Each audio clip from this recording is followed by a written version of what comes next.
오늘 본문 말씀은 마태복음 13장 24절로 43절입니다. 질문이라는 제목으로 말씀을 나누겠습니다. 순종에 대해서 얘기할 때 순종, 듣고 따르다.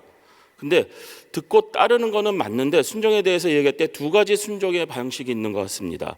첫째는 분명히 내용을 알고 순종하는 것과 무슨 내용인지 잘 모르면서 순종하는 것입니다. 내용을 모르고 순종하는 것이 어디 있나? 그렇죠? 내용을 알아야지 순종할 텐데. 그런데 살다 보면 꼭 그렇지만은 않은 것 같습니다. 학교 다니면서 새벽부터 수학 얘기해서 그런데 수학을 배우실 때 생각해 보시기 바랍니다. 선생님이 잘 가르쳐 주십니다. 근데 문제는 학생들이 이해를 못하면 선생님들께서 보통 이렇게 얘기합니다. 그냥 공식 외워. 공식 외워도 안 되면은 문제라도 외워. 근데 신기한 건 뭔냐면은요, 공식 외우고 문제를 외우면은 그 문제가 풀리더라는 것이에요. 이해는 못했는데 선생님께서 얘기하시는 그 방식을 따르니까 문제는 풀리더라는 것입니다. 우리가 성경 말씀을 읽고 따르는 데 있어서 분명히 무슨 뜻인지 알고 따르는 것과 이해하지 못했지만 따르는 경우가 있더라는 것이에요. 오늘 말씀도 보면은요, 예수님께서 천국에 대해서 비유로 말씀하시는데요, 결국 이해한 무리와 그렇지 못한 무리가 있습니다. 근데 혹시 이런 질문 가지신 적 없습니까? 왜 예수님은 비유로 말씀하셨을까? 창세기 13장 35절입니다. 이는 선지자로 말씀하신 바 내가 입을 열어 비유로 말하고 창세부터 감추인 것들을 드러내리라 함을 이루려 하심이니라. 이미 선지자를 통해서 예수님은 비유로 말씀하실 거라고 말씀하셨는데, 비유로 말씀하시는 이유가 어떤 거를 감추기 위해서가 아니라 정말 창세부터 감추인 것들을 드러내기 위해서, 더 쉽게 설명하기 위해서 비유를 사용했다고 하시는 것입니다. 자, 근데 더 중요한 것은 무엇이냐면요, 오늘 말씀을 보면은 예수님께서 중요한 천국에 대해서 말씀을 하시는데 이해한 사람들이 별로 없다는 것이에요. 예수님의 제자들도 이해를 한 사람이 없는 것 같습니다. 그래서 오늘 한 절 말씀입니다. 마태복음 13장 36절 한번 같이 읽겠습니다. 이에 예수께서 무리를 떠나사 집에 들어가시니 제자들이 나와 가로되 밭이 가라지의 비유를 우리에게 설명하여 주소서. 우리에게 설명하여 주소서. 예수님께 질문합니다. 못 알아들었거든요. 예수님 잘 좀 설명해 주세요. 예수님의 제자잖아요. 그러면은 야, 너희들은 내 제자인데 어떻게 이것도 못 알아들었냐, 그렇게 말씀하지 않으시고 예수님은 자세하게 설명해 주십니다. 오늘 설명해 주신 내용을 한번 볼까요? 인자가, 그러니까 예수님이 세상에 복음을 전하여 듣고 하나님의 자녀가 된 사람들도 있지만, 반대로 복음을 듣고도 마귀와 함께 악한 길, 멸망의 길을 걸으며 하나님의 자녀들을 유혹하는 악한 자들도 있다. 하지만 결국 심판의 날에 천사들에 의해서 악한 자들과 마귀는 심판을 받아 지옥에서 울며 이를 갈 것이며, 의인들, 그러니까 천국의 자녀들, 우리들은 예수님의 복음을 듣고 순종하여 따르는 사람들은 예수님과 같이 빛나며 천국에서 살리라. 아멘.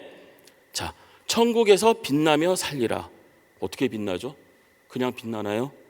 정말 빛나더라고요. 마태복음 17장 1절로 2절입니다. 엿새 후에 예수께서 베드로와 야고보와 그 형제 요한을 데리시고 따로 높은 산에 올라가셨더니 저희 앞에서 변형되사 그 얼굴이 해같이 빛나며 옷이 빛과 같이 휘어졌더라. 정말 빛과 같이 휘어졌다는 것이에요. 근데 우리도 예수님처럼 천국 가면은 빛과 같이 빛날 거라는 것이에요. 그러니까 그동안 우리는 어떻게 보면 지하 가운데 살고 있으면서 여전히 죄를 묻히고 살고 있어서 예배 가운데 회개하면서 기도하잖아요. 근데 천국 가면은 이제 그런 거 없이 정말 빛이 난다는 것이에요. 막 광채가 드러나가 영광이 드러난다는 거예요. 아멘. 자, 근데 비유는 어떻습니까?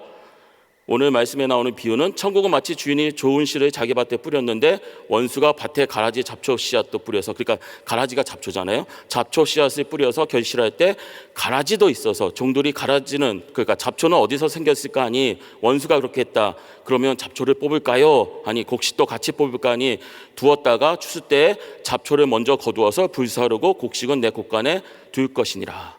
그러면서 천국은 마치 밭에 뿌린 너무나 작은 겨자씨 같아서 자라며 새들이 와서 앉을 정도로 커지며, 천국은 마치 반죽에 넣은 누룩 같아서 부풀게 될 것이니라. 자, 제가 왜 가라지를 잡초라고 자꾸 얘기했죠? 우리는 가라지라는 말을 잘 몰라요. 그죠? 그래서 제가 잡초라고 얘기한 겁니다. 이 당시 예수님의 말씀을 듣던 사람들은요, 농사 짓던 사람들이에요. 그리고 매일 먹기 위해서 반죽에 누룩을 넣었던 사람들이라는 것이에요. 그러니까 예수님께서 그 당시 사람들에게 잘 알아들 수 있는 비유로 말씀해 주셨다는 것이에요. 정말 어떻게 보면 천국에 대해서 이보다 더 쉽게 설명할 수 있을까 오히려 저는 물어보게 되더라는 것입니다. 어떻게 보면 예수님은 최대한 쉽게 설명하려고 비유를 들어서 말씀하셨다는 것을 볼 수 있더라는 것이에요. 근데 예수님이 설명해 주셨는데 비유로 말씀하신 것이나 설명해 주신 것이나 과연 제자들까지도 다 이해했을까? 예수님이 이 땅에서 하실 일들과 십자가에 달려 죽으실 것을 그리고 부활하실 것들을 제자들에게 다 설명해 주셨는데 다 얘기해 주셨는데 과연 온전히 이해했을까? 근데 십자가에서 예수님이 죽으신 것을 보고 제자들이 한 행동을 보면은 그렇지 않다는 것 같아요. 예수님이 잡혀가면서 고난받으면서 십자가에 올라가면서 부활하시기 전까지 제자들은 다 흩어집니다. 분명히 예수님께서 설명하셨던 얘기거든요. 근데도 뭐가 안 되니까 자기 수준에서 제자들의 수준에서 이해가 안 되니까 드디어 우리 주님 부활하실 것이구나 하고 기대하는 것이 아니라 우리 주님 죽으셨구나 그러면서 다 흩어지더라는 것이요. 예수님이 이 땅에서 많은 기적과 이적을 행했지만 안쓰러운 것은 복음을 전하시고 우리를 대신해서 죄를 짊어지시고 십자가에서 죽으셔야 한다는 것을 그 중요한 사실을 제자들은 이해를 못했더라는 것이에요. 자, 하지만 예수님은 깨닫지 못한 제자들에게 사람들에게 부활하신 이후에도 나타나셔서 잘 설명해 주시는 걸 알 수가 있습니다. 그래서 예수님의 참 제자로 예수님 말씀을 따르는 사람들로 변화시켜 주셨다는 것이에요. 자, 근데 보면은요, 예수님의 제자들이 참다운 제자로 자라나기 위해서, 거듭나기 위해서는요, 두 가지 조건이 있어야 된다는 것이에요. 첫째는 당연히 본인이 하실 일을 복음을 사랑으로 가르쳐 주신 예수님이 있었고요. 그러니까 좋은 선생님이 계셨다는 것이에요. 그리고 두 번째는 뭐냐면은요, 예수님의 말씀을 깨닫고자 물어보는 제자. 이 두 가지로 나눌 수가 있다는 것이에요. 좋은 선생님과 학생들. 근데 좋은 선생님 이미 준비되어 있잖아요. 근데 좋은 학생인지 아닌지 모르겠지만 그래도 적어도 선생님에게 물어볼 수 있는 제자들이 있었다는 것이에요. 우리가 신앙생활을 하면서 정말 많은 일들을 겪을 수 있습니다. 문제는 많은 분들이 성경에 대해서 이해 없이 신앙생활을 하더라는 것이에요. 조금 더 말씀을 읽고 조금 더 성경 공부를 한다면 그리고 조금 더 말씀에 대해서 질문을 한다면 교회 생활이 더 즐겁지 않을까. 제가 듣는 이야기 중에서 많은 부분을 차지하는 것이 뭐냐면요, 어떻게 교회에 나쁜 사람이 있을 수 있습니까? 어떻게 교회가 저렇게 악하지요? 교회가 악합니까? 근데 오늘 말씀대로라면요, 교회가 악한 것이 아니라 잡초 씨앗들이 있다는 것이에요.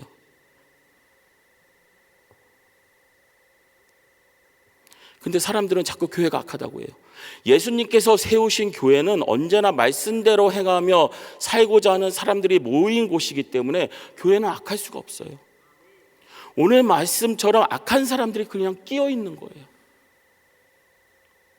악한 사람 몇 명 있다고 해서 이렇게 좋은 교회를 없앨 수 있을까요? 그리고 복음을 듣고 변화되고 있는 사람을 빛의 자녀로 믿음이 키워나가고 있는 중인데 내가 보기에 그 사람들이 악하다고 해서 정말 악한 자들과 함께 교회에서 내쫓을 수 있을까요? 그럴 수 없다라는 것이에요. 자라나는 시간이 필요하거든요. 변화되는 시간이 필요하거든요. 제자는 처음부터 제자였습니까? 아니거든요. 예수님의 제자는 우리가 꼭 해야 하는 것이 뭐냐면요, 계속해서 질문을 해야 하는 것이라는 것이에요. 근데 질문을 보면은요, 두 가지 형태의 질문이 있는 것 같습니다. 첫째는 안 하기 위해서 질문하는 거고요. 둘째는 정말 하기 위해서 질문하는 것이에요. 내가 원하지 않는 일을 하라고 할 때 시킨 일에 대해서 물어보며 시킨 일이 뭔가 잘못됐습니다. 이거는 잘못된 일입니다라고 오히려 반문하면서 질문하는 것이에요. 왜 이런 일을 나에게 시키십니까? 하면서. 저는요, 여기 계신 분들 그리고 정말 이 말씀을 듣고 있는 분들은요, 정말 궁금해서 질문하시는 분이 되기를 축원합니다. 한번 첫 번째 질문에 대해서 예를 들어 볼까요? 자, 성경 말씀 보면은요, 계속 얘기하는 게 뭐죠? 하나님이 성기라고 합니다. 내 이웃을 사랑하라고 합니다. 근데 많은 분들이 이렇게 얘기해요. 하나님만 사랑하면 안 될까요? 왜 선교를 합니까? 그 많은 물질을 들여서 왜 선교를 합니까? 믿지 않는 이웃들이 내 주위에 이렇게 많은데. 자, 근데 이러한 질문들이 왜 잘못됐을까요? 내 이웃을 사랑하지 않는다면 전도할 필요가 없어지거든요. 그잖아요. 예수님께서 우리에게 가르치신 게 뭐예요? 내 이웃을 사랑하라거든요. 근데 내 이웃을 사랑할 필요가 없어진다면요, 전도할 필요도 없어져요. 그렇다면요, 많은 사람들이 이 부활의 기쁨을 누리지 못할 것이고요. 그리고 선교를 하는 이유도 어떻게 보면요, 사람들에게 세상 끝까지 복음을 전하기 위해서인데, 내 이웃을 사랑하는 말이 우리 성경 말씀에서 없어져 버린다면, 우리 삶 가운데 없어져 버린다면요, 정말 적은 수의 숫자만 예수님 믿다가 천국 갈 것 같아요. 예, 적어도 자기 자녀에게는 복음을 전하겠죠. 근데 굳이 내 이웃을 사랑할 필요가 없다면은, 여기 앉아 계신 분들 다 없습니다. 왜죠? 예수님께서 복음을 전하신 곳은 어디죠? 이스라엘. 그러니까 내 이웃에게 복음을 전할 필요가 없고 선교를 할 필요가 없다면은요, 그냥 이스라엘에서 교회 세워지고 그리고 끝나는 것이에요. 자, 우리 교회를 놓고 볼까요? 우리 교회는 정말 선교하는 교회이지만 또한 전도하는 교회라는 것이에요. 두 가지 다 해야 하는 것이지 한 가지만 하라고 말씀하고 있지는 않더라는 것이죠. 내 가족을 사랑한다면 내가 모르는 사람들도 사랑하라고 말씀하셨기 때문에 선교를 왜 해야 합니까 하는 질문을 하시는 분들 보면은요, 많은 분들이 솔직히 얘기해서 전도에 대해서도 별로 안 하시는 거 볼 수 있어요. 선교를 왜 합니까? 라고 제가 질문 들어보면은요, 결국은 아무것도 우리 하시지 맙시다. 그냥 우리끼리 교회에 앉아가지고 예배 드리면서 그냥 끝냅시다. 바로 이게 그분이 얘기하고 싶은 것이라는 것이에요. 자, 신기한 게 이거예요. 한 번도 선교를 안 가신 분은 있어도 한 번이라도 선교지에 가신 분들은 선교하지 맙시다라는 얘기를 안 해요. 왜? 내가 가서 보았거든요. 정말 여기서는 별 볼 일 없는 것 같은 분들인데 거기 가서 복음 전하니까 많은 분들이 변화되거든요. 야, 정말 선교 꼭 해야 되겠구나. 정말 우리에게 필요한 거는 뭐냐면요, 하나님을 더 알아가기 위해서 하나님 더 많이 알려주시옵소서. 내가 모르고 있는 거 더 많이 알려주시옵소서. 이런 질문을 해야 된다는 것이죠. 말씀에 대해서 이해가 안 될 때는요, 즉각 순종하면서 왜 해야 하는지, 내가 모르고 있는 것이 무엇인지 물어보셔야 된다는 것이에요. 하지만 교회 가라지가 있다고 했던 것처럼 내가 모르는 것에 대해서 잘못된 답을 주는 사람들도 있을 수가 있더라는 것이에요. 분명한 것은요, 모르는 것에서 궁금한 것에 대해서는요, 참지 말고 꼭 물어보실 때 검증된 분들에게 물어보시기 바랍니다. 우리 교회는요, 목자님들도 있고요, 권사님도 있고 장로님들도 있고 그리고 목사님도 많이 있습니다. 굳이 다른 곳에 가서 물어보지 마세요. 꼭 이상한 답 얻어와가지고 교회 와서 그거를 또 전하시더라고요. 좋은 답을 받아서 그 답을 전해야 되는데 이상한 사람한테 가가지고 이상한 답 얻어가지고는 그걸 가지고 또 친절하게 알려줘. 왜? 신기하거든. 교회에서 듣지 않던 거니까 너무 신기해 보이거든요. 그러니까 그게 복음인 줄 알고 전하시더라고요. 자, 어려운 질문도 물어보시고요, 어리석어 보이는 것 같은 질문도 하시고요, 창피하다 하는 질문도 있으시면은 개인적으로 물어보시기 바랍니다. 정말 중요합니다. 제가 하나 얘기해 드리겠습니다. 4월 26일 수요일 무슨 날짜일까요? 모르시죠? 성도 양육과정 개강하는 날입니다. 4월 26일 수요일 날 성도 양육과정 개강. 좀 택하세요. 택하셔서 내가 성경 공부 더 해야지. 알면 알수록요, 정말 자유스러워져요. 죄로부터 자유해지고, 그러니까 알고 시작하시기 바랍니다. 내가 성경에 대해서 모르는 것은 어쩔 수가 없어요. 그잖아요. 그러나 모르는 상태에서 계속해서 신앙생활을 하는 것은 나에게도 손해고 다른 사람에게도 손해일 수가 있더라는 것입니다. 혹시 합니까? 내가 모르고 있는 질문에 대해서 처음으로 교회 오신 분이 질문할지, 아니면 내 사랑하는 자녀가, 아니면 내 사랑하는 손자 손녀가 물어볼지, 할아버지 이게 뭐예요? 나도 모르는데. 창피하잖아요. 모르는 것은 죄가 아닙니다. 근데 모르는 것을 방치하는 것은 나도 힘들고 내 이웃도 힘들어질 수가 있더라는 것이에요. 예수님의 제자들도 예수님에게 모르니까 설명해 주십시오 하고 물어봤더라는 것이에요. 물어보지 않았다면은 정말 예수님도 오히려 답답했을 거예요. 그렇게 제자를 갖다가 데리고 사역을 하시면서 가르쳐줬는데 여전히 모르는 상태로 잘 알도록 만드는 게 선생님의 책임 아닙니까? 모르는 것이 답답한 것이지 질문하는 것은 대단히 지혜로운 사람의 모습이더라는 것이에요. 영적으로 깨어 있어서 내가 말씀에 대해서 알고 있는 것이 무엇인지, 그리고 모르는 것이 무엇인지 알아서 모르는 것에 대해서 꼭 질문하시기 바랍니다. 자, 보세요. 기도하면서 질문해야 돼요. 질문도. 왜냐하면 성경 말씀은 영적인 것이거든요. 세상적인 지혜는요, 세상에서 줄 수가 있어요. 근데 성경 말씀은 영적인 것이기 때문에 영적으로 정말 기도하면서 정말 내가 알고 있는 것이 무엇일까, 그리고 내가 모르는 것이 무엇일까 분명히 아실 필요가 있어요. 그래서 정말 모르는 것에 대해서 하나님 알려주시옵소서, 하나님 알려주시옵소서. 이런 질문 많이 하셨죠. 하나님 정말 나를 사랑하십니까? 근데 성경 말씀을 읽으면 읽을수록, 기도하면 기도할수록 적어도 저는요, 이런 질문이 나오더라고요. 하나님 왜 저를 이렇게 사랑해 주십니까? 하나님 왜 이렇게 저를 많이 사랑해 주십니까? 하나님 왜 이렇게 사람들을 사랑하십니까? 하나님 나를 왜 사랑하십니까? 라는 질문이 나오지, 하나님 정말 우리를 사랑하십니까? 라는 질문이 나올 수가 없게 되더라고요. 무엇을 읽으니까? 성경 말씀을 읽으니까. 하나님이 나에게 주신 귀한 말씀을 정말 다 할 수는 없지만 적어도 정말 내가 신앙생활하는 데 있어서 꼭 필요한 것들을 아셔서 하나님께서 원하시는, 그러니까 예수님의 참자자 되시기를 주님의 이름으로 축원합니다. 기도하겠습니다. 할렐루야. 하나님 아버지 감사합니다. 하나님께서 저에게 주신 사랑의 말씀에는 하나님이 우리를 너무나 사랑하신다고 말씀하고 계신데, 우리는 말씀을 몰라서 삶 가운데, 신앙생활 가운데 힘들어하며 하나님 어디 계십니까? 찾을 때가 많습니다. 하나님 아버지, 질문 가운데 하나님께서 나를 사랑하신가, 나와 함께 하신가, 나를 인도해 주심을 분명히 알고 신앙생활하는 예수님의 참제자 되게 하여 주시옵소서. 예수님의 이름으로 기도드렸습니다. 아멘. 아멘. 감사합니다. 우리 들으신 말씀 생각하시면서 우리 귀하신 주여 나를 붙들사 같이 찬양 드리겠습니다.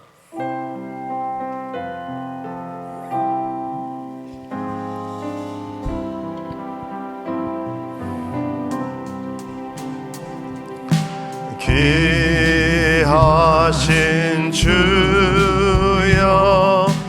날 붙드사 주께로 날마다 더 가까이 저 하늘 나라 나 올라가 구주의 품 안에 늘 안기어 영생의 복 받기 원합니다.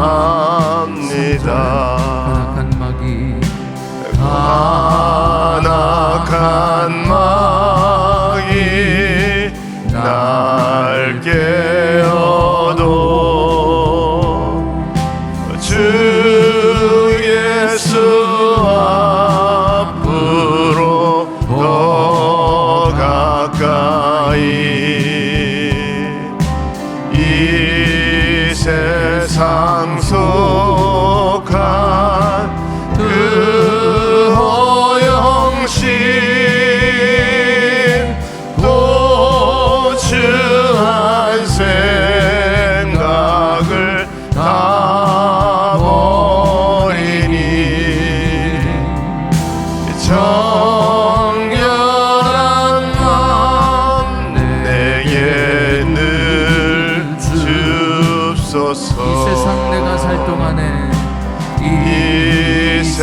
세상 내가 살 동안에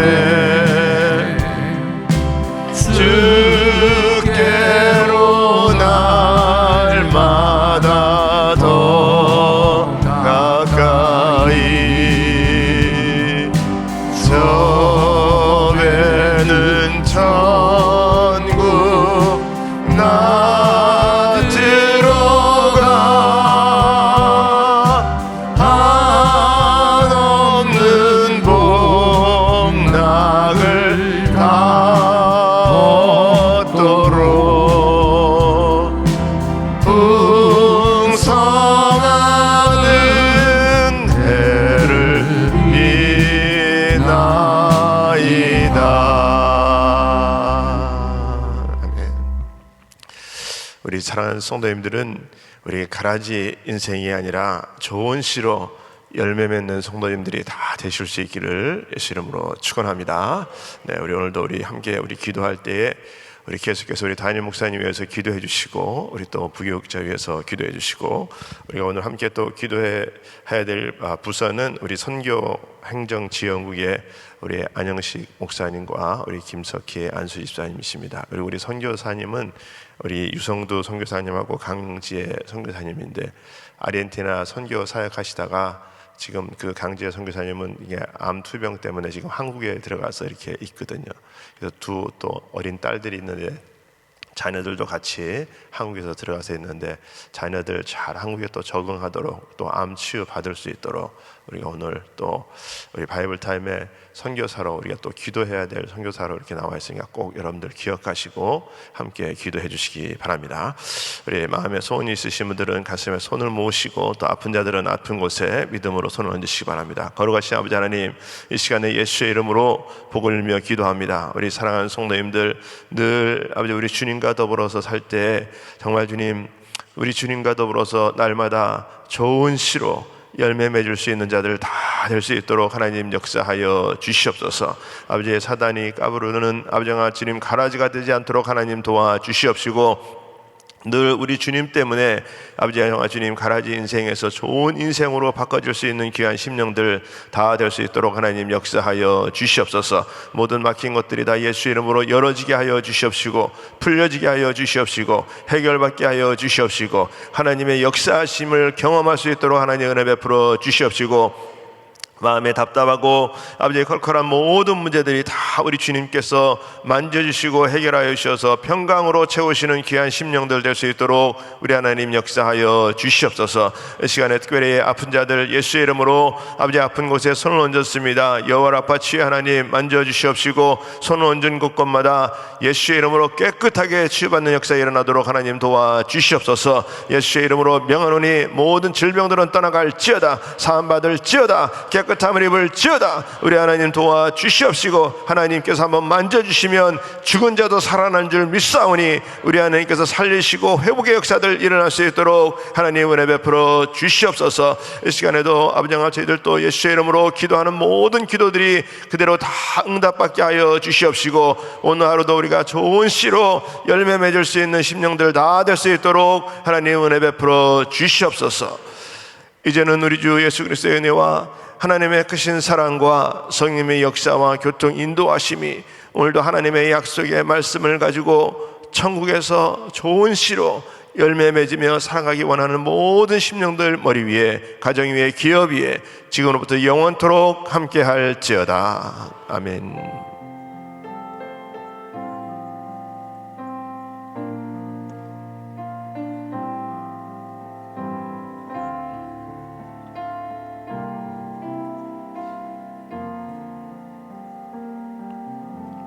아멘. 우리 기도할 자리 잡으시고 우리 오늘도 같이 합심해서 우리 기도합니다. 우리 이 나라를 위해서 우리 조국 대한민국을 위해서 우리 또 북한 땅을 위해서 우리 기도해 주시고 우리 교회를 위해서 기도해 주시고 우리 또 담임 목사님과 우리 또 부교역자들 또 우리 그룹들, 또 우리 많은 또 부서들, 또 우리 직분자들 위해서 기도해 주시고, 우리 교육부와 또 EM을 위해서, 우리 또 많은 선교지와 우리 선교사님들 위해서, 우리 또 단기 선교팀들 위해서, 또 우리 오늘 바이블 타임에 우리 또 기도할 우리 부서와 우리 선교사님을 위해서 이 시간에 같이 한번 주여 부르짖고 통성으로 기도합니다. 주여, 주여, 주여. 그러고 하나님 감사합니다. 이 시간에도 역사하시고